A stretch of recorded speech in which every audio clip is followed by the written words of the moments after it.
Everyone, so আমরা last Wednesday চলে গেছিলাম চণ্ডী মেলা দেখতে। তো এর আগে যেহেতু আসা হয়ে ওঠেনি, আমরা খুব এক্সাইটেড ছিলাম জায়গাটা দেখার জন্য। আর সত্যিই জায়গাটা দেখার মতোই সুন্দর করেছিল, তো সুন্দর করে রেনোভেট করেছিল। তারপরে এর ভেতরে আরও অনেক মন্দির ছিল, তো আমরা প্রত্যেকটা মন্দির একটা একটা করে দর্শন করলাম। তাতেই কত মানুষজন এসে পড়েছে তখন বিকেলবেলায়। তার মধ্যে বাচ্চাটাকে দেখে আমাদের তো খুব পছন্দ হয়েছে ওর চুলটা। তারপরে আমরা চলে গেলাম আরও মন্দিরে। ও একটু অপেক্ষা করছিল যাতে একটু ফাঁকা হলে তারপর গিয়ে দর্শন করতে পারে। তো একটু ফাঁকা হওয়ার পর ও গিয়ে একটু দর্শন করলো, আবার ঘন্টা বাজালো। ওর আসলে ঘন্টা বাজাতে খুব পছন্দ করে। নেক্সট আমরা চলে গেলাম, এখানে আরও কয়েকটা মন্দির ছিল সেগুলো দেখতে। তো এই ছিল হচ্ছে শ্যাম বাবার মন্দির। ঠাকুরটা অসাধারণ সুন্দর খুব। তো আমরা ওখানে গিয়ে দর্শন করে এলাম। নেক্সট এলাম আরেকটা ঠাকুরের কাছে। আনফর্চুনেটলি নাম আমি ভুলে গেছি ঠাকুরের, কিন্তু মায়ের মুখটা খুব অসাধারণ ছিল।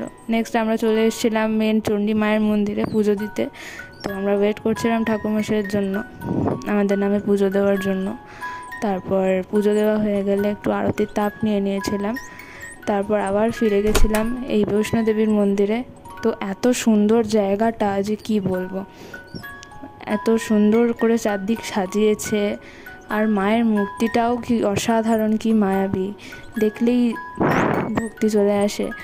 তো চারপাশটাও খুব সুন্দর ছিল, খুব ভালো লেগেছিল আমাদের। তোমরাও যদি পারো কখনো একবার এসে নিশ্চয়ই ঘুরে যেও, খুব ভালো লাগবে।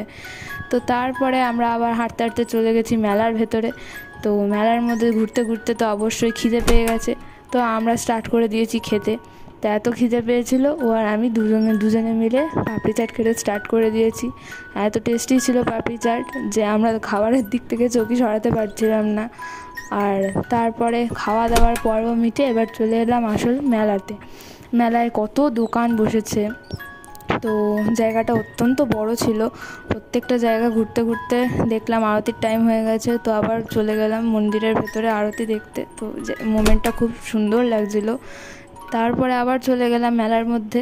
তো এখানে একটা জিনিস ওর খুব পছন্দ হয়েছিল দেখে, তো ওটারও ভিডিও তুলে নিয়েছিল।